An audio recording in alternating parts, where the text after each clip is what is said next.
Hello, overcomers. Welcome to Overcoming with Jennifer, my weekly Q&A. Today's question comes from another member of the Facebook group, and this is something that comes up a lot, and I will give a disclaimer first that I intentionally don't provide a lot of education about narcissism, and hopefully you all have gathered that at this point.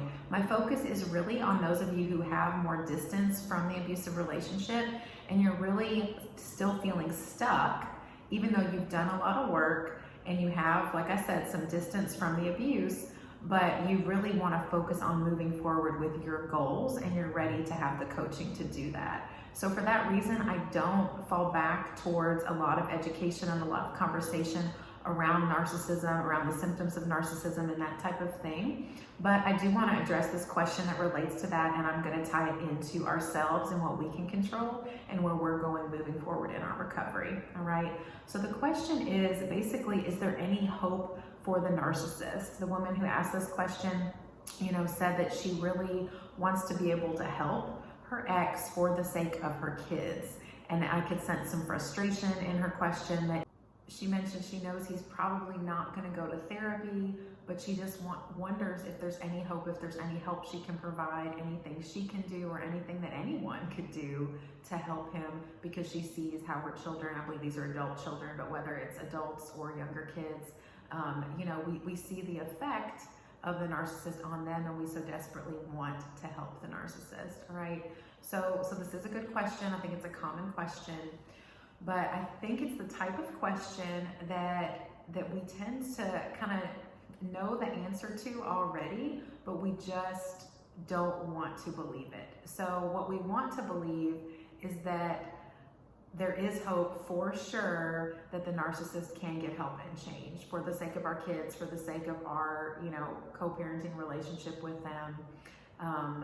If you've got no contact, this isn't that much of an issue, but if they're still in your life, we want to believe so deeply that there is hope at some point for change, okay?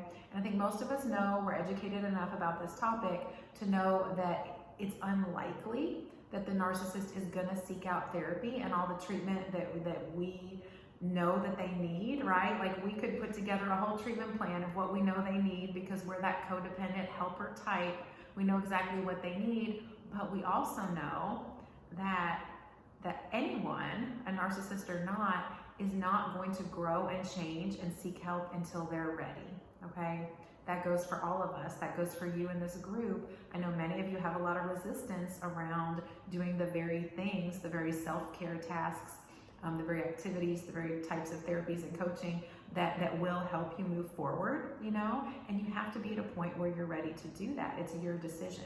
So for the narcissist, it is their decision to get help to move forward. Even if we present to them the entire treatment plan, right? Many of you have done this. I have done this before as well, made that mistake of putting in all this effort and all this emotion into creating a plan of what we think they need.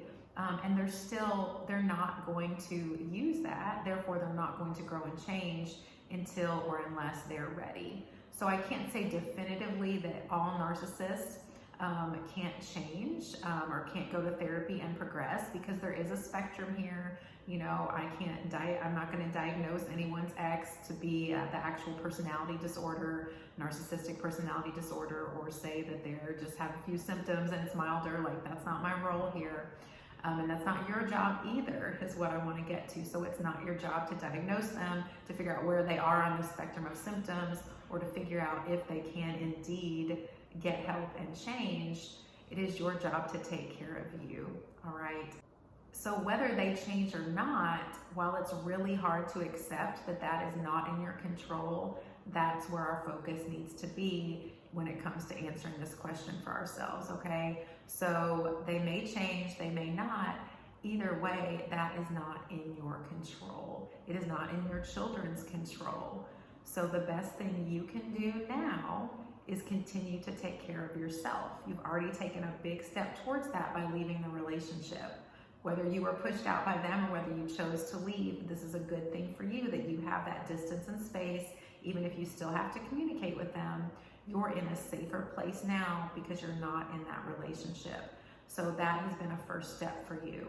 You need to continue now to take care of yourself and focus on your emotions and your healing. Now, in a couple of days, I'm going to come back with an art exercise to help you do this. This needs to be our focus. If we find ourselves really just perpetually stuck on thinking about the narcissist, and if we can help them, or if there is any hope or help for them, then our focus is in the wrong place.